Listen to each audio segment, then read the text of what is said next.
जय हिंद दोस्तों। पिछले कुछ दिनों में बिग बुल रिलीज हुई।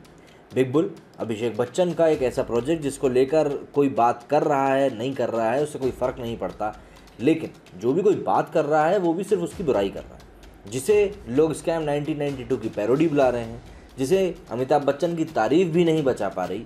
और जितने भी कई बॉलीवुड के सेलिब्रिटीज़ हैं जिन लोगों ने बिग बुल की तारीफ़ करी, जिसमें कि आर माधवन जी भी शामिल हैं, वो भी इसको बचा नहीं पा रहे हैं पब्लिक के क्रिटिसिज्म से। क्योंकि देखिए, जो चीज़ सामने है वो चीज़ सामने है। और सबसे बड़ी बात यह है कि कई जगह से आवाज़ इस तरह की आ रही है कि भाई अभिषेक बच्चन जो है अपने सभी ट्रोल्स को जवाब दे रहे हैं। अभिषेक बच्चन को वहाँ पर ये समझना चाहिए कि दरअसल वो ट्रोल्स नहीं है, वो उनकी मूवी देखने वाले लोग हैं जिनको मूवी देखने के बाद बुरा लगा। मैंने वो मूवी चलाई, मैंने कहा एक बार इसके बारे में बात करने के पहले थोड़ी तो देख लो। मैंने कहा अच्छी लगेगी तो देखेंगे। स्कैम 1992 मैंने देखा ही हुआ था। तो मैंने जब ये मूवी चलाई तो मूवी देख के ऐसा लग रहा था पहले तो कि अभिषेक बच्चन बहुत ज़्यादा कोशिश कर रहे हैं, बहुत ज़्यादा कोशिश कर रहे हैं कुछ ऐसा करने की जो वो शायद नहीं कर पा रहे। ठीक है, दूसरी बात, उस पूरी मूवी में एक छवि, देखिए दो छवि दिमाग में सबके बैठी हुई है। बिग बुल के क्रिटिसाइज़ होने का सबसे बड़ा कारण मैं आपको बताता हूँ कि लोगों के दिमाग में दो छवि बैठी हुई हैं। पहली तो स्कैम 1992 की, जो कि अभी अभी आया था और बहुत बड़ा हिट साबित हुआ, और प्रतीक गांधी ने उसमें जिस तरीके से एक्टिंग करी है उस एक्टिंग का तोड़ निकाल पाना बहुत मुश्किल है। और दूसरा, लोगों ने गुरु देखी है। गुरु मूवी में अभिषेक बच्चन ने बहुत अच्छी एक्टिंग करी थी और अभी ऐसा लगता है कि इस शो में, इस मूवी में, बिग बुल में भी उन्होंने सेम टू सेम वही एक्टिंग यहाँ पर उतार दी। अब देखिए, हर एक कैरेक्टर अलग अलग होता है, लेकिन अगर आप किसी एक कैरेक्टर को दूसरे कैरेक्टर में दोनों में जुड़ा के कुछ भी परोस दो तो भाई लोग उस चीज़ को पहचान लेते हैं, पकड़ लेते हैं और फिर उसके साथ वो लोग कंफर्टेबल नहीं हो पाते। और जब किसी कैरेक्टर के साथ पब्लिक कंफर्टेबल नहीं होती तो वहीं पे सारा ठीकरा फूट जाता है। दूसरी बात, बिग बुल बनना पहले शुरू हो गई थी, बाद में बनी, आइडिया बाद में आया, आइडिया साथ में आया, जो भी था, लेकिन स्कैम 1992 की हिट के बाद इसका फ्लॉप होना ऑलमोस्ट तय था। क्योंकि स्कैम 1992 में जिस तरीके से, जिस लेवल की एक्टिंग की गई थी वो वाकई बहुत उम्दा थी। लेकिन एक उम्मीद ये थी कि चलो हो सकता है उसी कहानी को ये लोग कुछ नए तरीके से दिखाएंगे, कुछ और नई ताजगी के साथ दिखाएंगे, नई फ्रेशनेस के साथ दिखाएंगे। अभिषेक बच्चन थे इसमें, अजय देवगन इसके प्रोड्यूसर हैं, तो कई सारी उम्मीदें थी इसके साथ कि हो ना हो ये कहीं ना कहीं अच्छे तरीके से ये मूवी दिखाई जाएगी। लेकिन रिलीज़ होने के बाद अगर हम स्कैम 1992 को थोड़ी देर के लिए हटा भी दें तो भी ये मूवी लोगों की उम्मीद पे खरी नहीं उतरी है। मतलब लोगों ने हॉटस्टार पे भी इस मूवी को पूरी देखने की जहमत नहीं उठाई। इवन मैं भी इस मूवी को आधी से भी कम देख पाया, उसके बाद मैंने भी बोल दिया यार नहीं हो पाएगा। मतलब ये मूवी जोड़ के रखने में बहुत मुश्किल कर रही है, लोगों को बिठा नहीं पा रही है, समझा नहीं पा रही है कि भैया मुझे बैठ के देखो। पहली बात तो ये कि कई सारे फैक्ट्स को तोड़ा मरोड़ा गया है। स्कैम 1992 लोगों के दिमाग में बसी हुई है, सारे कैरेक्टर्स लोगों को याद हैं, और उसके कारण यहाँ पे जितने भी फैक्ट्स को तोड़ा मोड़ा गया है वो सभी लोग हजम नहीं कर पा रहे। और इन्हीं चीज़ों को लेकर कई लोग जो हैं ट्वीट भी कर रहे हैं, क्रिटिसाइज़ भी कर रहे हैं। और क्रिटिसिज्म तो देखिए, वैसे भी अगर आप पब्लिक डोमेन में कुछ भी चीज़ करने जा रहे हो तो आपको क्रिटिसिज्म के लिए तो पूरे टाइम मेरे हिसाब से तो एटलीस्ट तैयार रहना चाहिए। क्योंकि अगर आप क्रिटिसिज्म के लिए तैयार नहीं हो तो फिर यार आई डोंट थिंक कि आपके लिए ये इंडस्ट्री बनी हुई है। क्रिटिसिज्म तो एक बहुत अहम पार्ट है। और सबसे बड़ी बात, मैं क्रिटिसिज्म को एक तरह का फीडबैक भी मानता हूँ कि अगर आप क्रिटिसिज्म कर रहे हो तो आप एक तरह से फीडबैक भी दे रहे हो। लेकिन मैंने कहा ना, अभिषेक बच्चन इस चीज़ को पता नहीं सही तरीके से परसीव कर रहे हैं कि नहीं कर रहे हैं, क्योंकि वो लोगों को जिस तरीके से जवाब दे रहे हैं लोग उसको पसंद नहीं कर रहे हैं। अब कुछ हम लोग ट्विटर पर रिएक्शंस देखते हैं, लोगों ने जो बिग बुल को देख कर दिया है, अच्छे बुरे सभी तरह के रिएक्शंस हैं। देखते हैं किस तरह का रिएक्शन सामने आए।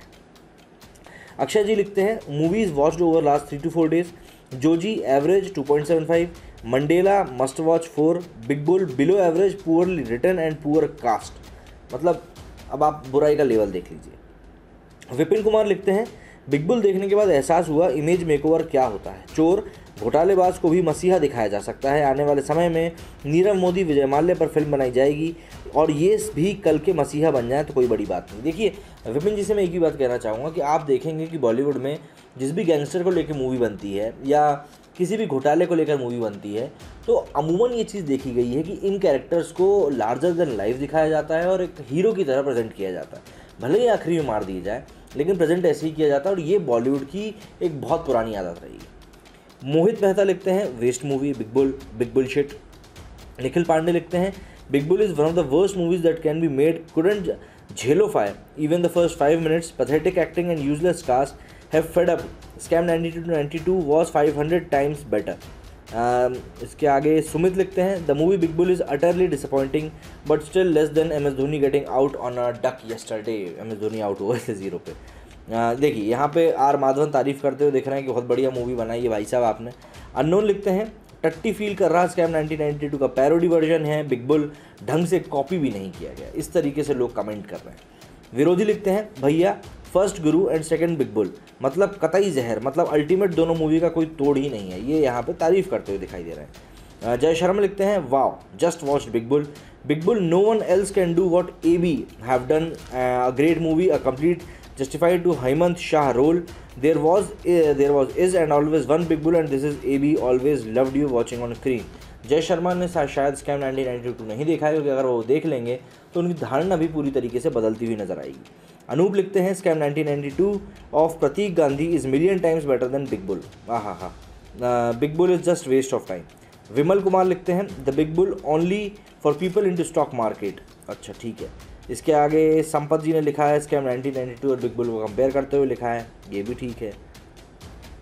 कई सारे लोगों ने इसको लेकर ट्वीट किया है, जैसे कि विकी लिखते हैं वॉइस लिखते हैं why I am feeling like Harshad Mehta is better than big bull, there needs to be made many rectifications in this movie. उस मूवी को देख के वैसे भी कई बार ऐसा लगा कि यार कहीं ना कहीं कुछ ना कुछ बहुत कम है और लोग डिफ्रेंशिएट सही में कर रहे हैं कि भैया स्कैम 1992 और बिग बुल में कितना बड़ा अंतर लोगों को दिख रहा है। अमर करोडिया लिखते हैं another insight for the curious ones haven't seen the big Bull but till Bharti is also a conglomerate having political history money to may be.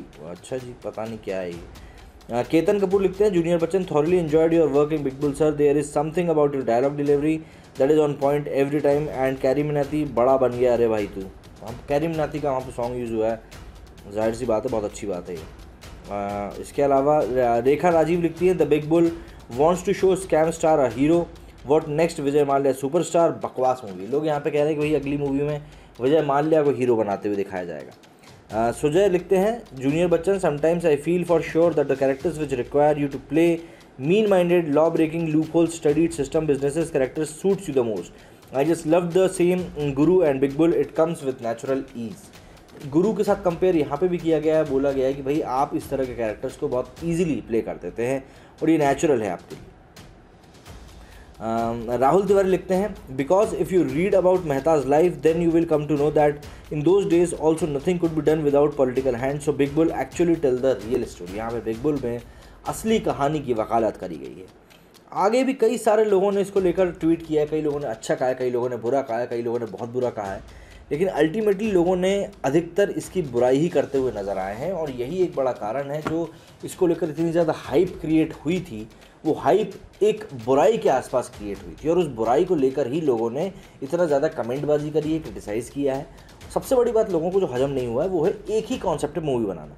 अगर आपको ध्यान हो तो 2000 के आसपास भगत सिंह के ऊपर भी ऐसे ही कई सारी बायोग्राफी बनी थी और एक दौर ऐसा आया था जब लाइन से बायोग्राफी बन रही थी। तो बॉलीवुड को इस चीज़ से उभरना चाहिए कि भाई लोग एक ही तरह की चीज़ नहीं बार बार देखना चाहते। उम्मीद करता हूँ जो बात मैं आप लोगों तक पहुँचाना चाहता था वो पहुँच गई होगी। मेरे स्टूडियो फिलहाल इतना ही। जय हिंद, जय भारत।